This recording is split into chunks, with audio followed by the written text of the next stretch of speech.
자, AI가 오늘날 우리 시대의 화두라는 건 누구나 알고 있는데 이 시대를 바꾸는 주역은 누구일까요? 그럼 AI가 바꾸고 있으니까 AI는 사람인가요? 무엇이라고 물을 수도 있습니다. 이 시대를 바꾸는 주역은 무엇인가요? 근데 저는 누구냐고 물었죠. 그럼 AI는 이미 퍼스널리티, 사람이라는 지위를 갖고 있습니다. 서양에서, 유럽에서는 일렉트로닉 퍼슨이라고 하는 휴먼 비잉은 아닌데 사람다운 인격체라는 개념으로 썼습니다. 그러니까 사람다운 어떤 요소들을 갖고 있다는 거죠. 첫 번째는 말을 할 수 있고요. 생각을 할 수 있고요. 또 감각 능력을 갖추고 있습니다. 센세이션이라고 하는 보고 알고 듣고 무엇인가 처리할 수 있죠. 또 지금의 이제 햅틱 기술을 통해 가지고 무게도 느낄 수 있고 심지어는 맛도 볼 수 있습니다. 냄새도 맡을 수 있고 제 소설을 읽으신 분들은 AI 로봇이 코를 갖고 있다는 걸 알 수 있습니다. 그러면 이제 이 사람과 유사한 모든 기능들을 다 갖기 시작했는데 딱 한 가지 차이점이 있죠. AI는 사람에 의해서 나아지진 않았어요. 그냥 나라고 말할 수는 없습니다. 제품이죠. 요 두 가지 근본 차이는 있지만은 퍼스널리티라고 하는 사람다움이란 요소는 갖고 있어요. 그래서 이제 오늘의 주제가 나오게 되는 겁니다. 저는 이제 외로움은 질병이라 이렇게 이제 의학자들이 많이 얘기하는데 저는 외로움은 사람의 본성이라고 생각합니다. 질병이 아니라고 봐요. 그 질병이면은 퇴치해야 되는 거잖아요. 치료해야 되는데 외로움은 좀 아름다운 것 같아요. 물론 우리를 힘들게 합니다. 그래서 이제 치유의 대상은 아니고 달래줘야 된다. 이 노래를 아시는 분은 50대 후반이죠. 외로움의 문제를 좀 가볍게 처리를 하고 싶을 때 제가 쓰는 노래인데요. 외로울 때는 당신이 외로우면 날 좀 찾아오세요.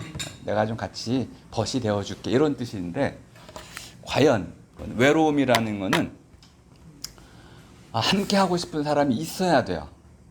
이런 사람이 없으면 외로움 못 느낍니다. 그 외로움을 못 느끼는 사람이 있다면은 저주받은 인생. 외로움을 느끼는 사람이 진정한 사람이야. 그래서 제가 아까 처음에 외로움은 사람의 본성이다 이렇게 말씀드렸던 게 함께 하고 싶은 사람이 있다. 그런데 어떻게 돼 있어요? 따로 떨어져 있어요. 옆에 있는데 어떻게 해요? 같이 사는데. 네, 같이 사는데 따로 떨어져 있는 것 같아요. 멀리 있는 거들. 그게 이제 외로움의 본질입니다. 반대로 멀리 있어도 늘 함께 사는 것 같아요. 그거 외롭지 않아요. 그걸 누가 해준다고요? AI가. 그러면 외롭지 않아요. 이게 외로움 달래기의 본질이 아닐까 이렇게 생각을 합니다. 자, 그런데 이제 이것도 이제 좀 더 깊어져 보죠. 시입니다. 정호승 시인의 그 유명한 시집이죠. 외로우니까 사람이다. 내가 보시죠.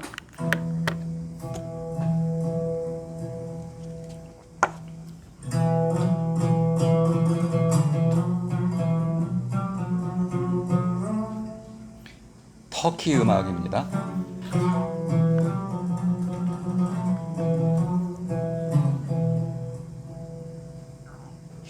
터키하고 한국하고는 매우 비슷한 것 같아요. 문화가. 정말 비슷해요. 깜짝깜짝 놀라는데 음악도 비슷해요. 핵심이 뭐냐면 전화 기다리지 말라는 거예요. 우리가 이제 외로울 때 가장 많이 하는 건 전화기 만지작거리는 거죠. 또 사진 보는 거 이런 건데 요 시인의 경우에는 보니까 신도 외롭다. 모든 사물이 다 외롭다. 살아있는 모든 것은 외롭다. 그러니까 너 혼자만 외로운 거 아니니까 유별을 떨지 마라. 뭐 이런 뜻으로 이야기를 했습니다. 자, 그런데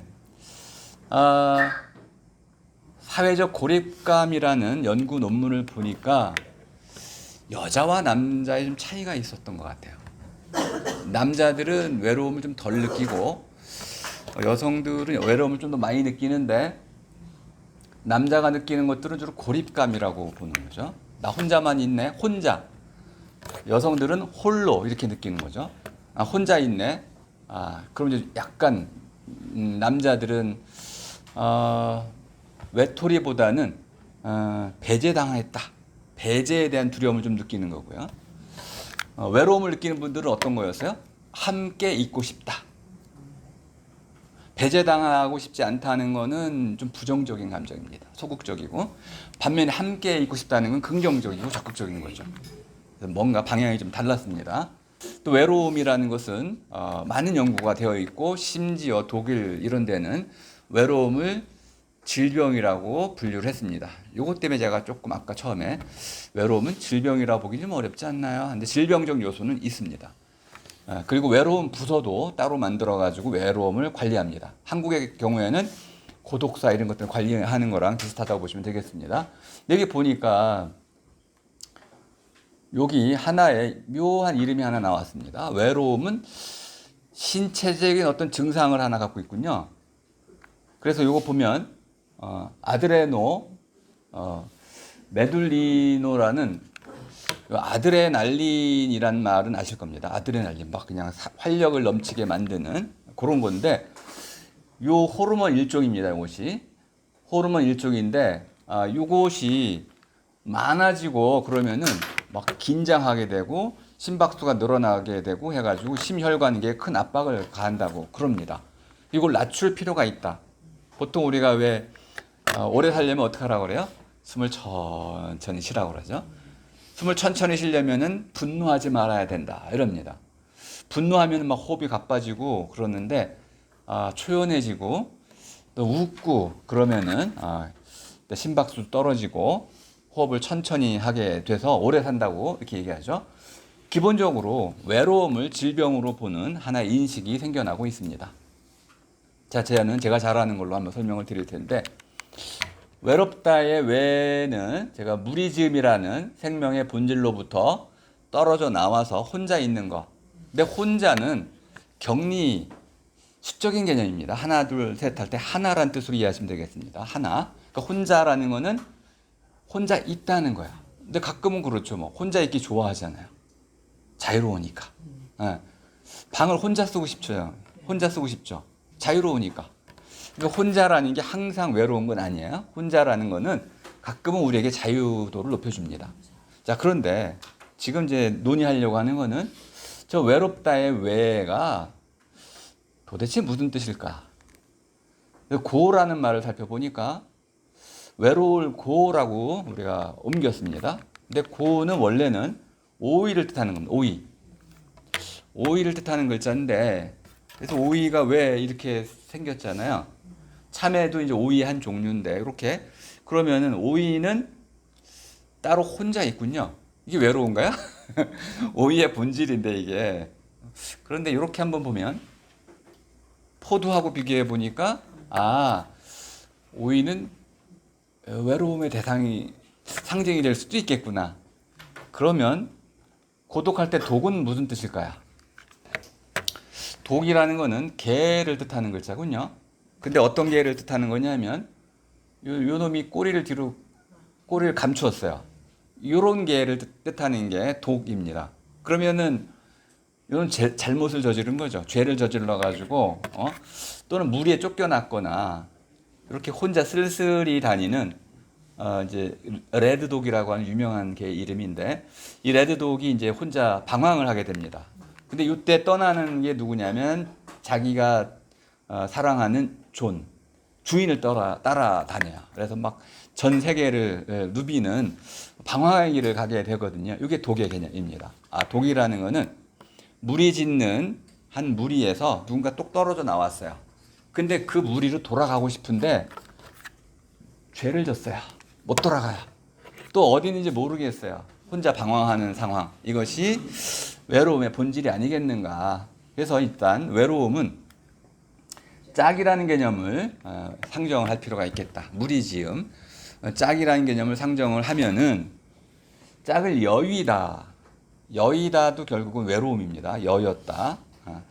빼앗겼다 이런 뜻인데 그 후비다. 콧구멍 후비는 거 이제 후비는 거. 홀이다.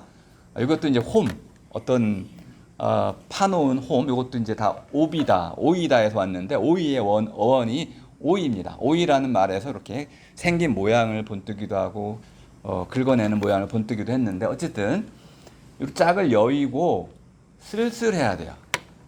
쓸쓸함이라는 감정이 들어가야 됩니다. 그럼 쓸쓸한 게 뭐냐?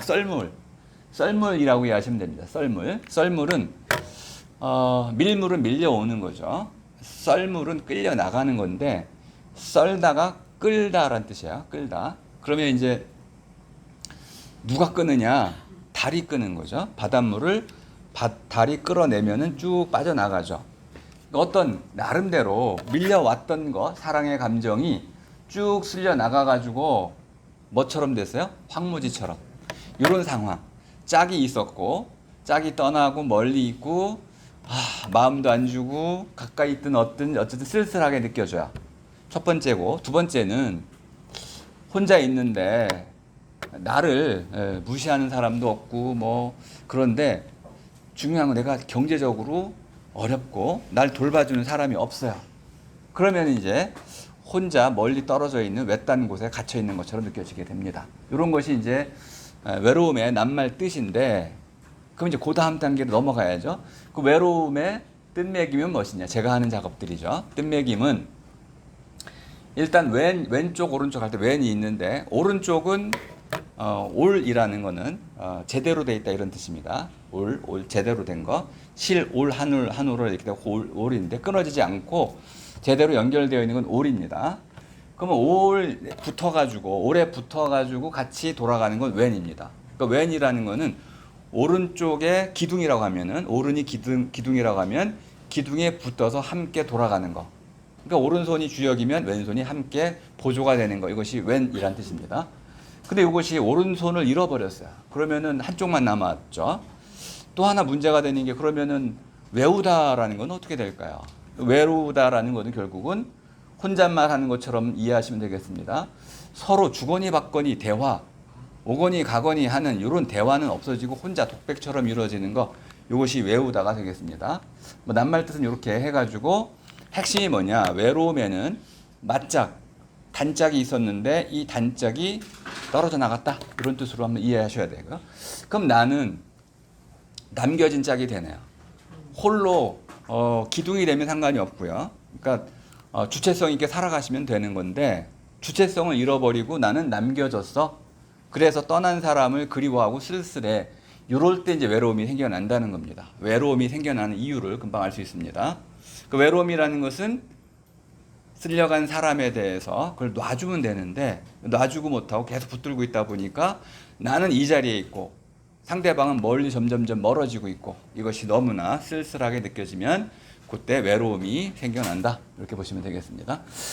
외로움과 사랑과 그리움은 한 짝입니다. 그래서 외로움을 느끼는 사람은 누군가를 그리워하는 것이고 그리워하는 사람은 사랑에 목말라 있다고 볼 수 있겠습니다. 이런 건 뭐 다 넘어가고요.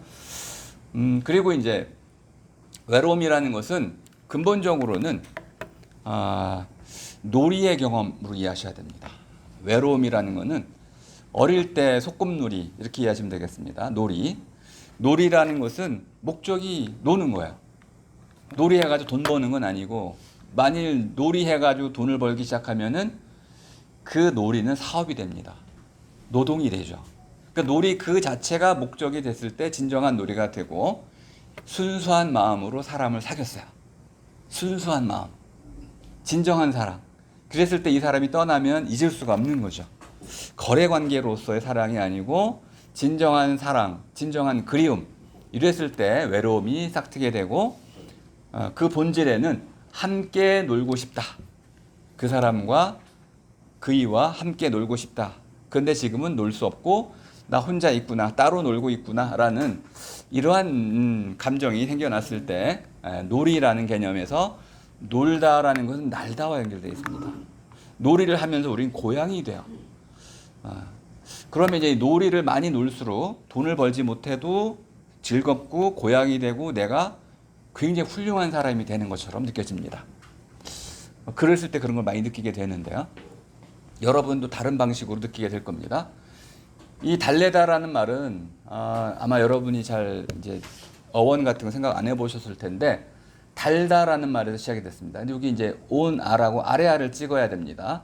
디귿에다 아래아 찍고 리을. 그럼 달 이렇게 되는데 이 달은 달도 되고 덜도 되고 돌도 되고 뭐 둘도 되고 뭐 여러 말이 다 되는데 어쨌든 이거 달다라는 말로 설명을 해 보시면 아주 쉽습니다. 어떤 그 시계를 달다 벽에다가 일단 달다가 있고요. 붙어져서 떨어지지 않게 하는 게 달다이죠. 또 하나는 음식 입에 탁 달라붙죠. 이것도 달다입니다. 뱉어내는 게 아니고 이제 삼키게 되는 거 이거 달다이게 되고 또 덜다인 경우에는 떨어져 나가는 것이죠. 부서져 나가는 겁니다. 이렇게 그러니까 달다라는 것과 덜다 또는 이제 돌다도 있고요. 돌다 해가지고 달래다에 쓰이는 이 달은 그런 뜻이다. 그리고 또 하나가 달타가 있습니다. 돌고 돌아가지고 원래 같이 붙어있던 것들이 조금 떨어져 나가는 거 이것이 달타이죠. 요 말은 제가 이제 만들어내는 거니까 뭐 진짜 뭐 어원 분석이다 이렇게 보시면 안 되고 상상력이라 보시면 되겠습니다. 자, 그래서 달래면 그럼 무슨 뜻일까? 이걸 이해하려면 레라는 말을 이해해야 되죠. 레라는 건 이제 사역의 의미가 있는데 메이크의 의미는 아니고 허용한다 이런 뜻입니다. 허용한다, 허용해 준다. 그러면 엄마가 이제 야 놀아도 돼. 그럼 아이가 실컷 놀죠. 허용해 주는 거죠. 뿐만 아니고 엄마가 뭐도 줘요? 놀라고 용돈도 줘요. 요게 허용의 의미입니다. 자, 그럼 이제 레는 그런 허용사인데 달라붙어 가지고 뭔가 계속 돌아갈 수 있게 해줘요. 그러면 이제 요거 그 달램이라는 거는 누가 뭘 달라고 그러면은 그거를 들어주는 거다. 이렇게 이해하시면 되겠고 한 가지만 이해하면 금방 알 수 있습니다. 아이를 달랠 때 젖을 먹이죠. 그럼 젖을 먹인다는 것은 아이가 원하는 것 이것을 제공해 주는 겁니다. 이게 달래다의 핵심입니다. 그 외로움 달래다는 이제 다 이해가 됐군요. 심심함도 달래고 외로움도 달래고 달래는데 이 죽이는 것도 있어요. 외로움을 죽이는 거는 외로움 자체가 일어나지 않도록 하는 거. 사실 이거는 제가 보기엔 매우 폭력적인 방식이긴 한데 이것도 불가능하진 않습니다. 근데 저는 외로움은 죽이는 대상이 아니고 달래는 대상이다. 그러면은 외로움 달래기 위해서는 외로울 때 우리가 요구하는 어떤 거 함께 놀기라고 했잖아요. 함께 놀기를 해주면 된다. 그럼 함께 놀기 어떻게 할까요? 함께 놀기를 해줄 수 있는 방식은 권태의 가장 중요한 것 중에 하나는 지루함이거든요. 지겨워지는 거, 시간이 자꾸 길어지는 거. 담배 한 대 피우면 되죠. 잠깐 쉬었다가 들어오면 되는 건데 그런 것처럼 외로움을 달랠 때는 혹시 AI로 안 될까요? 또는 전화 한 통 하면 안 될까요? 아까 외로울 때 전화하라고 그랬잖아요. 잠깐 전화하고 오면은 외로움이 줄어들죠. 이런 방식으로 외로움은 충분히 달랠 수가 있습니다. 다만 외로움을 달래다가 중독이 될 수도 있는데 그 외로움 달래기에 의한 중독 이것이 이제 AI 로봇 AI의 문제점이 된다고 볼 수 있습니다.